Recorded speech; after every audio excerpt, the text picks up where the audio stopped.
بسم الله الرحمن الرحيم. هذان خصمان اختصموا في ربهم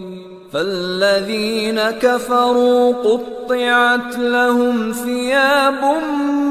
من نار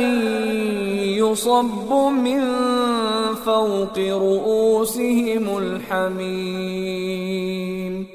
يصهر به ما في بطونهم والجلود ولهم مقامع من حديد كلما أرادوا أن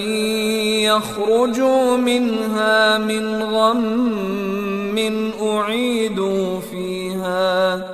أعيدوا فيها وذوقوا عذاب الحريق